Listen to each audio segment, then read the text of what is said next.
Kalau kita melihat Mas, setelah pemerintah memutuskan PP 22 ya, tahun 2021 menggantikan PP 101 2014, menurut saya adalah tepat karena memang by penelitian itu setelah dilakukan memang tidak ada satu temuan toksik yang membahayakan.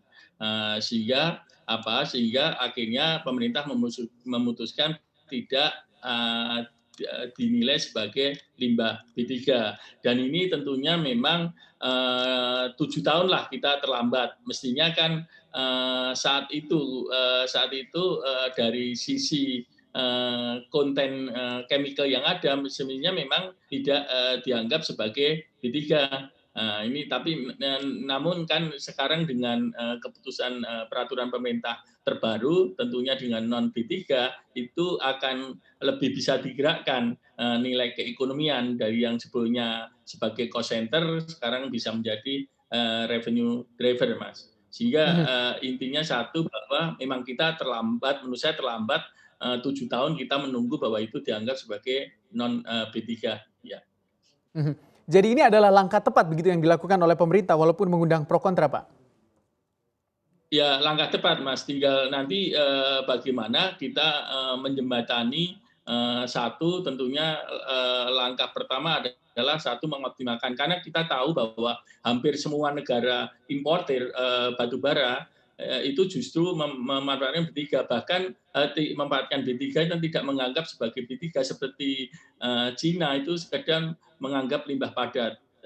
Kita melihat Korea Selatan pun itu lebih menganggap sebagai byproduct saja, sehingga dia memanfaatkan. Bahkan Jepang itu 96,4% itu dia bisa memanfaatkan limbah B3 itu. Lah kita kan selama ini mungkin ada sekitar akhirnya 10 juta yang kita tidak bisa manfaatkan dari PLTU yang ada keseluruhan kan itu menjadi B3 otomatis menjadi cost yang itu bisa jadi menambah biaya pokok produksi dari PLTU arahnya gitu.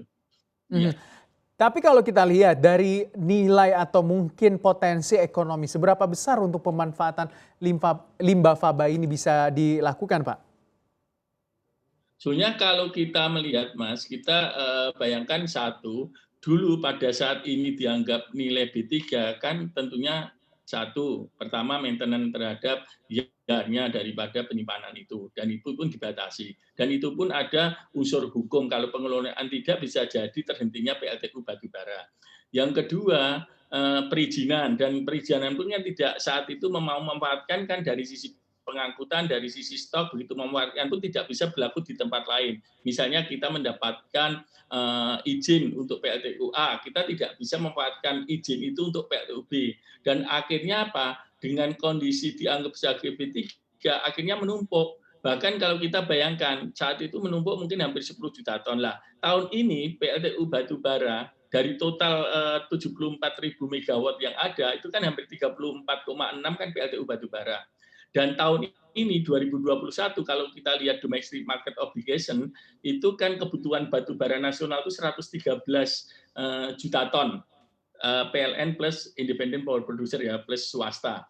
Kalau kita gabung itu kan 113 juta ton. Kalau satu presentasi es abu itu di rata-rata 6 sampai 8%, otomatis 1 kilo kan ada 0,6 sampai 0,8 kilo es yang akan dihasilkan, baik fly ash maupun bottom ash. Sehingga bisa jadi akan ada sekitar dari 113 juta tadi akan muncul sekitar 80 juta sampai 90 juta sampai 8 juta sampai 9 juta ton.